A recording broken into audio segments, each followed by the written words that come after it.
6일 지방선거와 관련된 공직선거법 공소시효가 임박해지면서 경찰 수사가 속도를 내고 있습니다. 도내 단체장 8명의 명운이 걸린 수사 향방에 이목이 쏠리고 있습니다.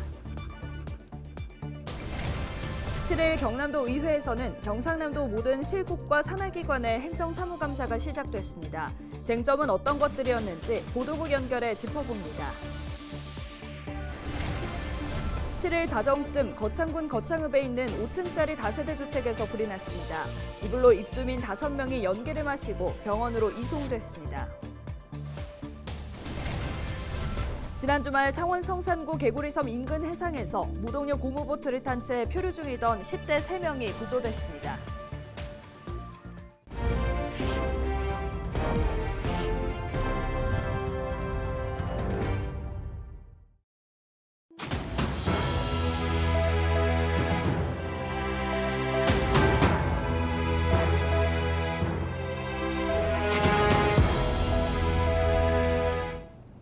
여러분 안녕하십니까? 헬로티비 경남뉴스입니다.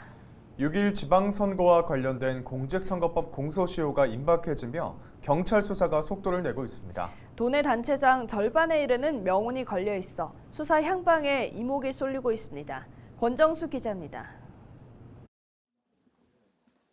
지난 2일 홍남표 창원시장의 집무실과 자택을 압수수색한 경찰. 이 수사로 알려지지 않던 홍 시장의 검찰 수사가 세간에 알려졌습니다. 홍 시장은 기자회견을 열고 혐의를 부인했지만 압수물 분석이 끝나는 대로 홍 시장의 검찰 조사가 예고되고 있습니다. 경찰은 공직선거법 위반 혐의를 받고 있는 김부영, 창녕군수 등 10명을 검찰에 송치했습니다. 이 중 4명은 경쟁후보를 매수한 혐의로 구속됐습니다.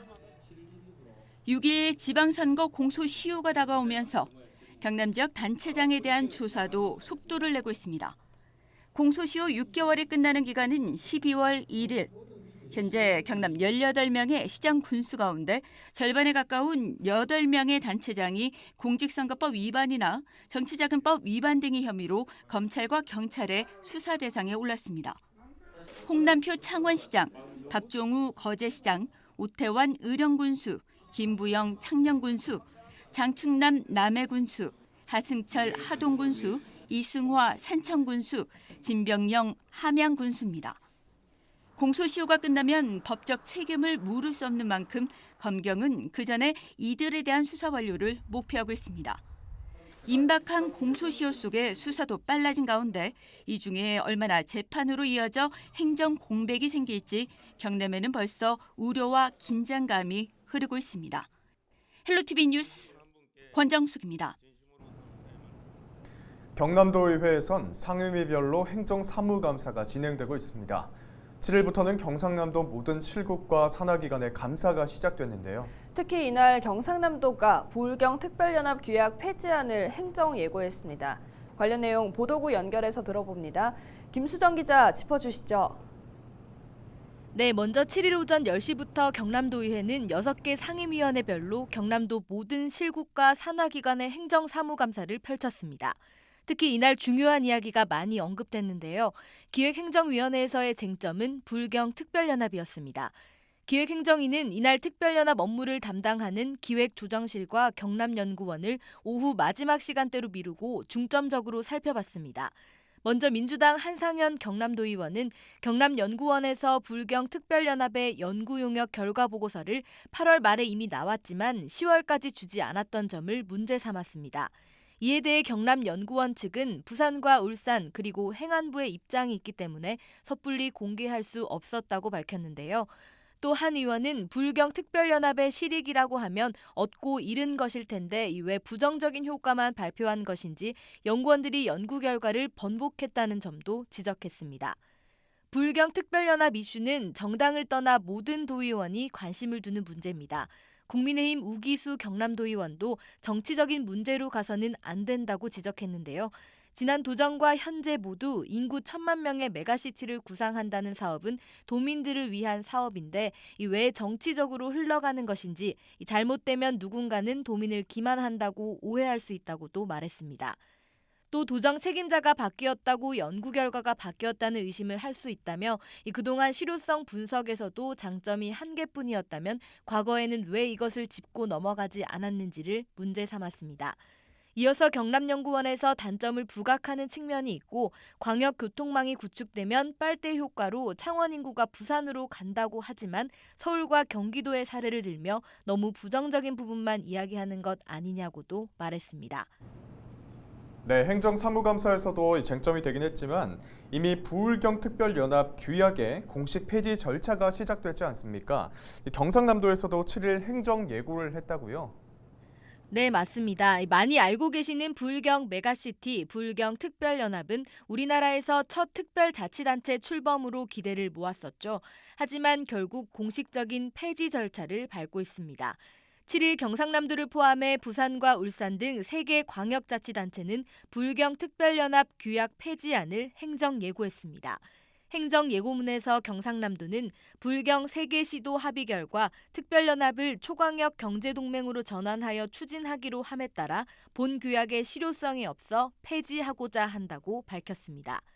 예고 기간은 오는 28일까지고 12월 중에 경남도 의회에서 의결을 받은 뒤에 행정안전부 규약 폐지안 승인을 받은 후 각 시도가 고시하게 되면 규약안은 완전히 폐지됩니다.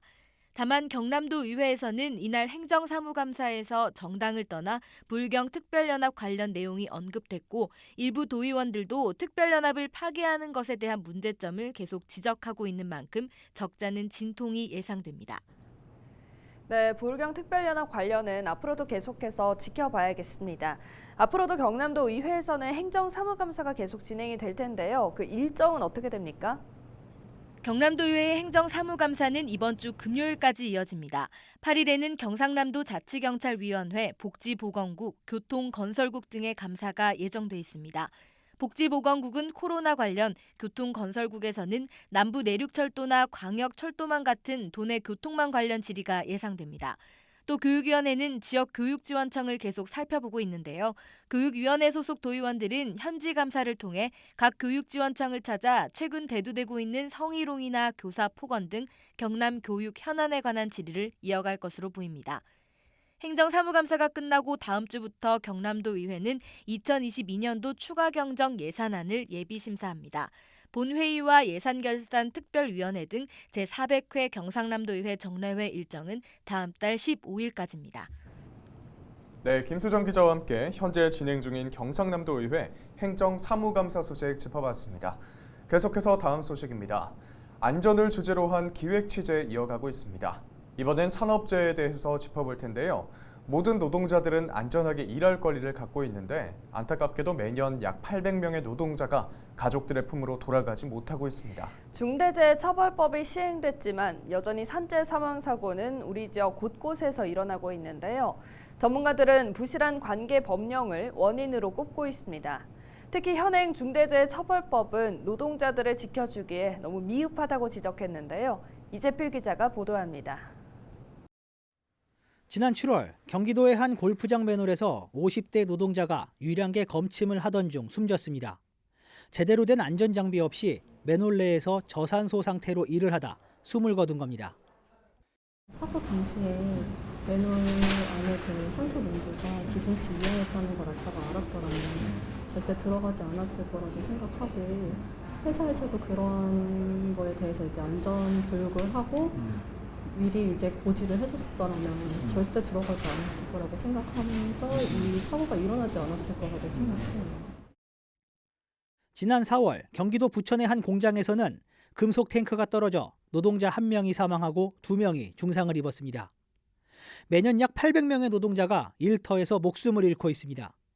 2021년 산재 사고 사망 만인율은 0.43, 노동자 10,000명당 0.43명이 산재 사고로 목숨을 잃고 있는 겁니다.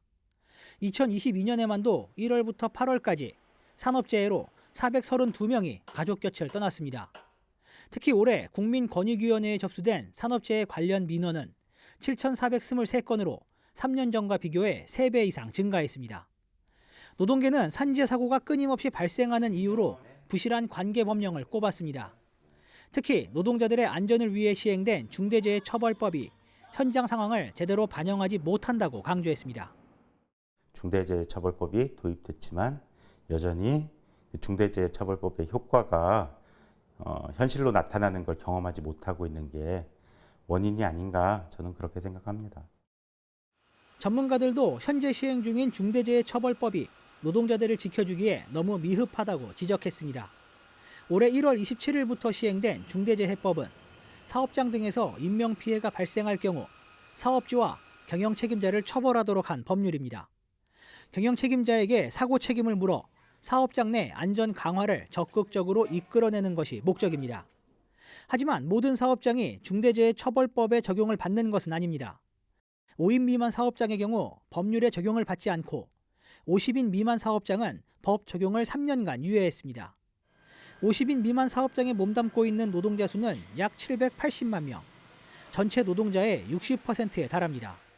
실제로 지난해 산업재해로 828명이 사망했는데 5인 이상, 50인 미만 사업장이 351명, 5인 미만 사업장이 317명입니다.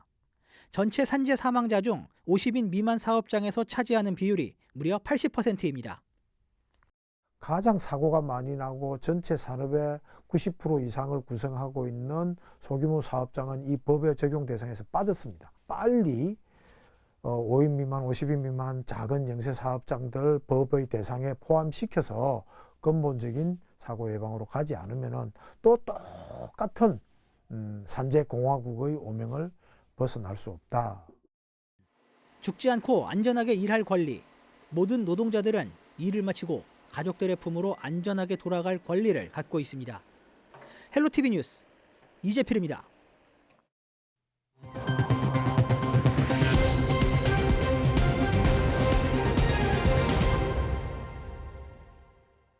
익명의 기부자가 이태원 참사 피해자와 유가족을 위해 사용해달라며 경남 사회복지공동모금회에 손편지와 성금을 기부했습니다.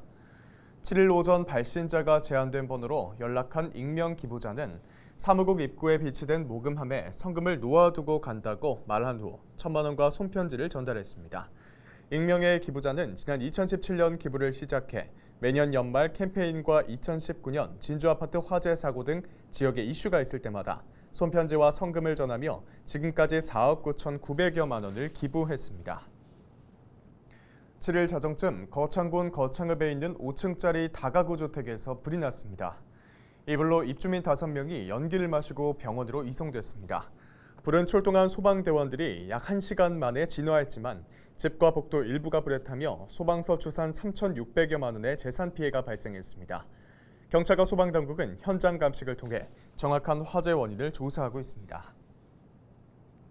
지난 6일 오후 4시쯤 창원 성산구 개구리섬 인근 해상에서 무동력 고무보트를 탄 채 표류 중이던 10대 3명이 구조됐습니다. 신고를 받고 출동한 해경은 학생들을 모두 구출했습니다. 발견 당시 학생들은 구명조끼도 착용하지 않은 상태였습니다. 학생들은 레저 활동을 즐기기 위해 이날 오후 자전거를 타고 귀산동 카페 거리까지와 준비해온 무동력 고무보트를 타고 해상으로 이동한 것으로 알려졌습니다. 창원해경은 안전한 레저 활동을 위해서 구명조끼를 반드시 착용해야 한다고 강조했습니다. 김해시가 LG 헬로비전 지역 채널 커머스와 카카오 메이커스에서 진영 단감 판촉 행사를 진행합니다. 기간은 오는 9일부터 13일까지며 해당 기간 지역 채널 커머스를 이용하면 시중가보다 저렴한 가격에 진영 단감을 구입할 수 있습니다. 김해시는 코로나19로 어려운 농가의 소득 증대를 위해 농산물 마케팅 전문 조직인 김해시 조합 공동사업법인과 LG 헬로비전과 함께 농특산물 홍보와 판로 확대를 위한 MOU를 체결한 바 있습니다. 진보당 김해시위원회가 7일 김해시 프레스센터에서 이태원 참사와 관련해 진상규명과 책임자 처벌을 촉구했습니다. 진보당 김해시위원회는 이번 참사와 관련해 책임은 모두 대통령에게 있다며 윤석열 대통령의 책임 있는 사과와 진상규명이 필요하다고 말했습니다. 이어 위원회는 7일부터 사흘간 내외동 중앙사거리에서 이태원 참사와 관련한 정당 연설회를 연다고 밝혔습니다. 이상으로 뉴스를 마칩니다. 함께해 주신 여러분 고맙습니다.